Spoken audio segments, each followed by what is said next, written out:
Même si ma vie n'a plus la même saveur, pour moi tu as des projets de paix, non de malheur. L'ennemi a tenté de m'en dissuader, mais ta parole est vraie, j'en suis persuadé. Je suis comme cette femme en phase de grossesse, tout en ayant mal, je m'accroche à la promesse. Alors que tout s'écroule, j'entends cette petite voix qui me dit reste cool. Ah bah je te fais confiance, j'ai la certitude que j'aurai ma récompense. Avec ou sans je vis dans l'abondance, car ma joie ne dépend pas des circonstances, non. Même si les temps sont durs, je danse pour toi.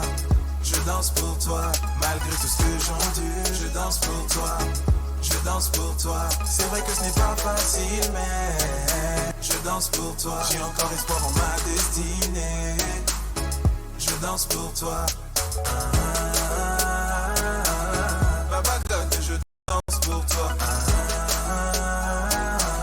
Baba God, je danse pour toi. Baba God, je danse pour toi. Baba God, je danse pour toi.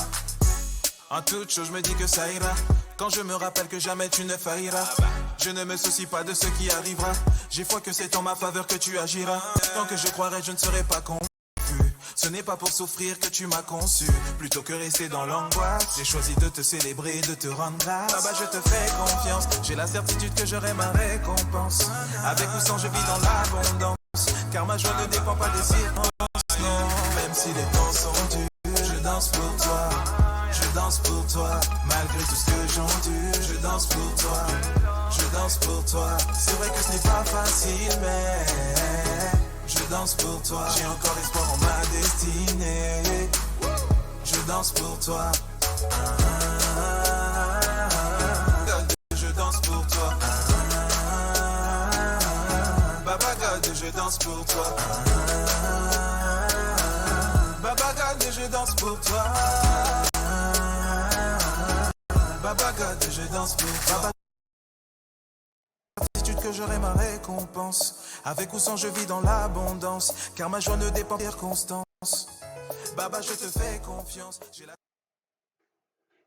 Bonjour à toutes et à tous, bienvenue pour cette nouvelle vidéo intitulée La grandeur de Jésus, la grandeur de Dieu. Merci à Big T pour sa musique sur Je danse pour toi que nous pouvons retrouver gratuitement sur YouTube. Alors la question qui est posée aujourd'hui, c'est comment faire face à l'épreuve? Comment garder la foi dans nos épreuves? Alors nous le savons, ici-bas, nous aurons à faire face à des problèmes. Nous aurons à faire face à des épreuves. Et dans ces épreuves, dans ces difficultés, il est très important pour nous de garder, de conserver les regards sur notre Seigneur Jésus-Christ pour surmonter toutes ces difficultés, pour surmonter tous ces problèmes.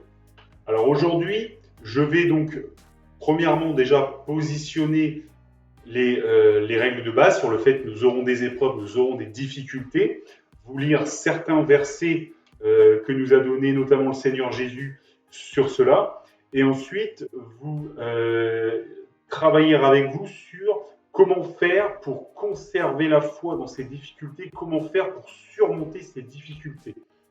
Et vous allez voir que c'est finalement assez simple. Voilà. Donc, on va commencer par une première lecture, donc l'évangile de Jean, chapitre 16, verset 33, où le Seigneur nous dit « Je vous ai dit ces choses, afin que vous ayez la paix en moi.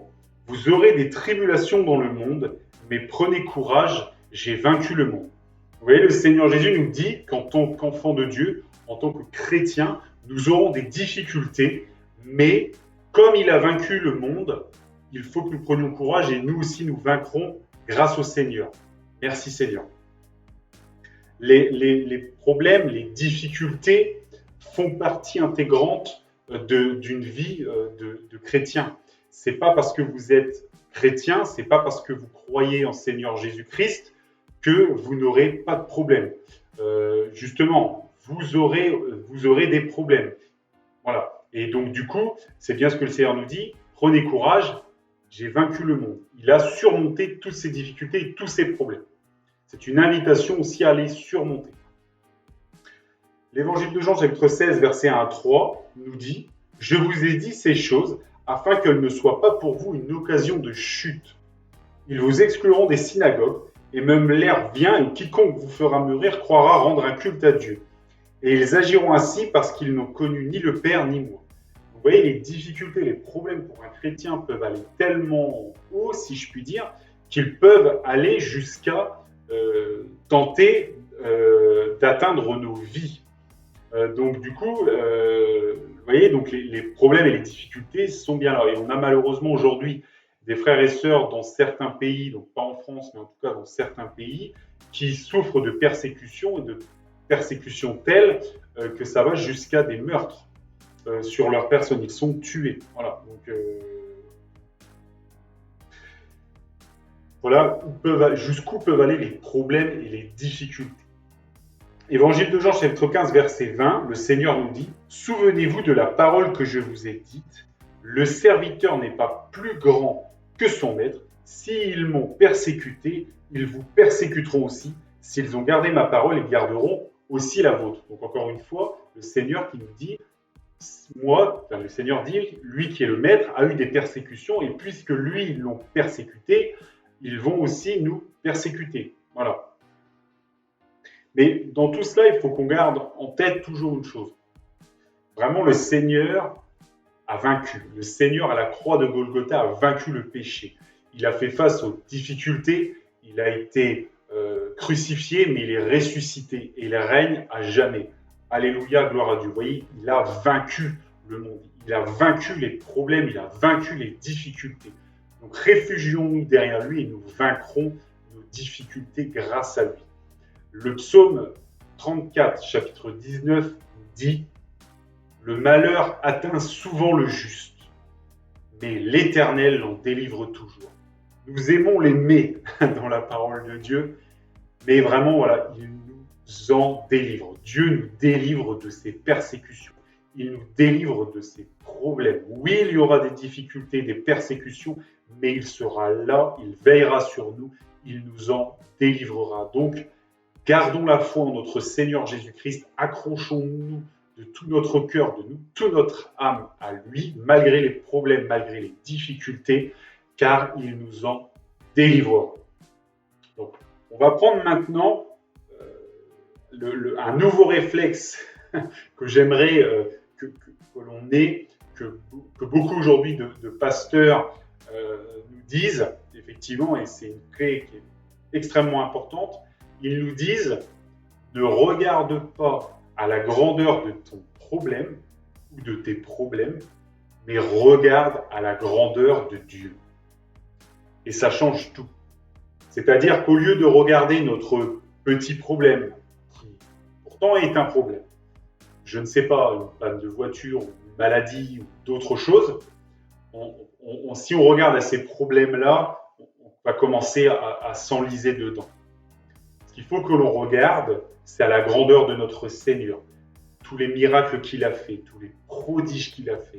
Et quand on voit sa grandeur, quand on voit sa puissance, quand on voit sa majesté, en fait, on se rend compte que notre problème est un problème minuscule que le Seigneur peut, bien entendu, résoudre.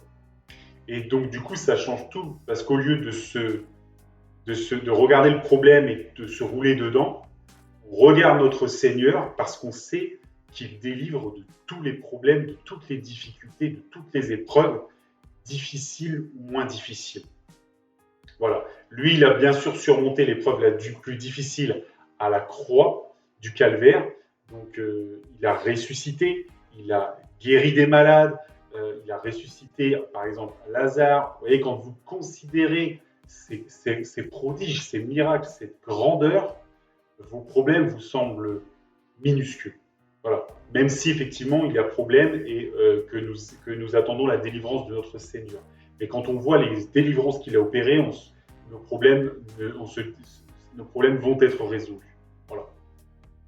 Donc, on va commencer à lire donc, les Actes des Apôtres, chapitre 7, versets 51 à 60.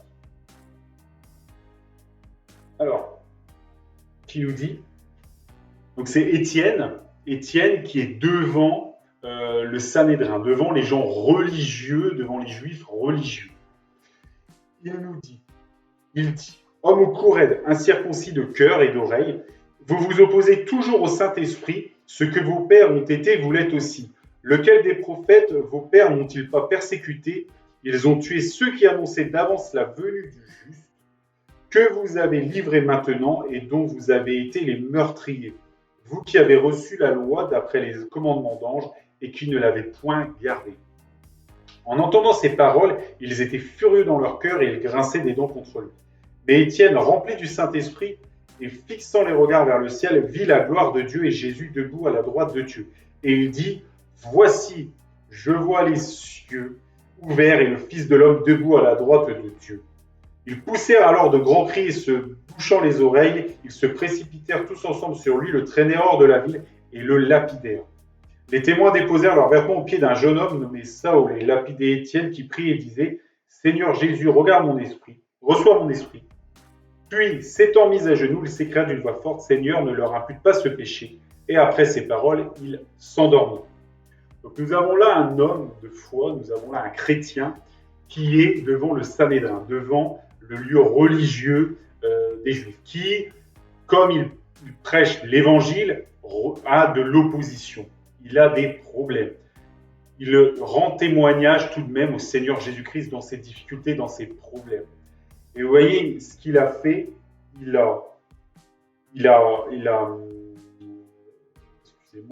rempli du Saint-Esprit et fixant les regards vers le ciel. Il a regardé le ciel, il a regardé au Seigneur Jésus-Christ. Il n'a pas regardé aux problèmes qu'il avait dans le Sanhédrin, aux accusations, aux peut-être 150, 60, 200 personnes qui le regardaient, à peut-être la colère que ces gens avaient. Il n'a pas regardé à ça. Ce qu'il a regardé au ciel. Il a regardé Jésus-Christ. Et il n'a pas regardé ce problème à être dans le Sanhédrin, il a regardé à la grandeur de Dieu. Et quand il a témoigné, il a fait face aux problèmes, aux difficultés, ils l'ont lapidé, c'est-à-dire qu'ils lui ont jeté des cailloux et l'ont tué. Mais vous voyez qu'il est indiqué que Étienne, pendant ce temps-là, priait, et vous voyez, il a indiqué qu'il s'endormit. Après ces paroles, il s'endormit. Il n'est pas écrit qu'il ressentait de la douleur, il n'est pas écrit qu'il criait de douleur, non, c'est écrit qu'il s'endormit. C'est-à-dire que face à ces épreuves, face à ces difficultés, aussi incroyables que cela puisse paraître, ces cailloux, peut-être ces briques, c'était comme du coton quand on le jette sur Étienne. C'est-à-dire que le Seigneur l'a protégé, le Seigneur l'a préservé et il s'est endormi paisiblement et il a été recueilli par le Seigneur.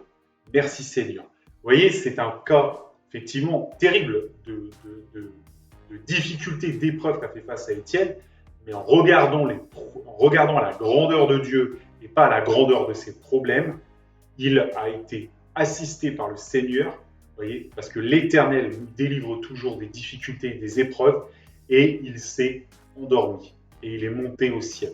Alléluia, gloire à Dieu.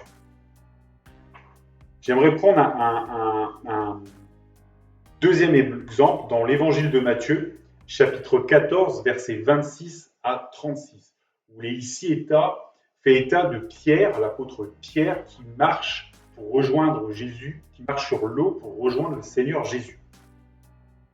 Donc, il nous est dit dans la parole de Dieu, chapitre 14, versets 26 à 36, il nous est dit « À la 4e veille de la nuit, Jésus alla vers eux, marchant sur la mer. Quand les disciples le virent marcher sur la mer, ils furent troublés et dirent « C'est un fantôme » et dans leur frayeur, ils poussèrent des cris. Jésus leur dit aussitôt « Rassurez-vous, c'est moi. » Pierre lui répondit « N'ayez pas peur. » Pierre lui répondit « Seigneur, si c'est toi, ordonne que j'aille vers toi sur les eaux. » Et il dit « Viens. » Pierre sortit de la barque et marcha sur les eaux pour aller vers Jésus. Mais voyant que le vent était fort, il eut peur. Et comme il commençait à s'enfoncer, il s'écria « Seigneur, sauve-moi » Aussitôt Jésus étendit la main, le saisit et lui dit « Homme de peu de foi, pourquoi as-tu douté ?» Et ils montèrent dans la barque et le vent cessa. Ceux qui étaient dans la barque vinrent adorer Jésus et dirent « Tu es véritablement le Fils de Dieu. » On s'arrête, au verset 33. Donc vous voyez, on a le Seigneur Jésus qui marche sur l'eau. Les apôtres ont peur. Ils lui disent, c'est moi, rassurez-vous.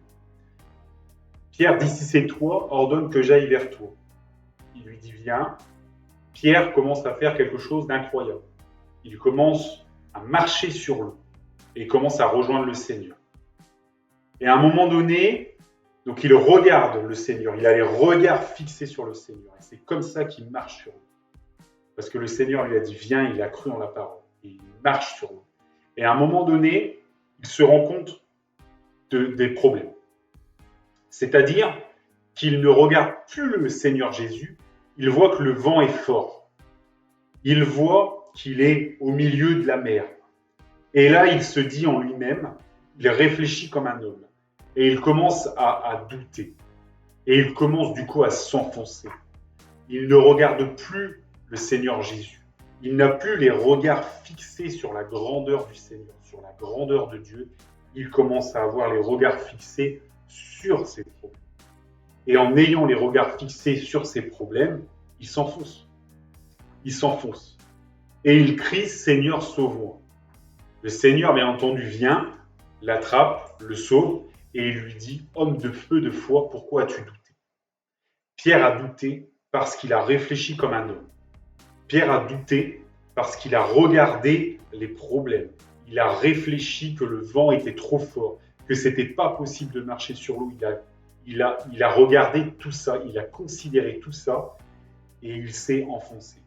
Il n'a pas gardé les regards sur le Seigneur Jésus-Christ, sur notre Dieu.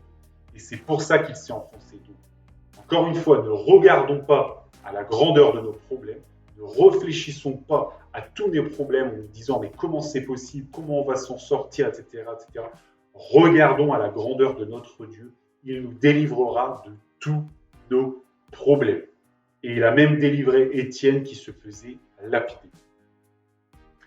Alors, le Seigneur, vraiment, il opère des miracles au-delà de tout ce que nous pensons et de tout ce que nous imaginons. Considérez donc ces miracles.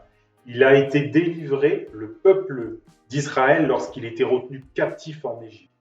Relisez tous les miracles qu'il a opérés avec Moïse. Voilà, les grenouilles, le sang qui a été dans le fleuve, etc., les grêles qui est tombé, considérez tout ça. Et il a libéré son peuple d'Égypte. Son peuple a marché au désert. Il était face à la mer Rouge. Le peuple d'Égypte venait pour combattre. Il poursuivait Israël. Et là, le Seigneur, il a ouvert un océan. Il a ouvert cette mer pour que son peuple puisse passer à l'autre bord. Vous voyez, quand vous considérez la grandeur de Dieu.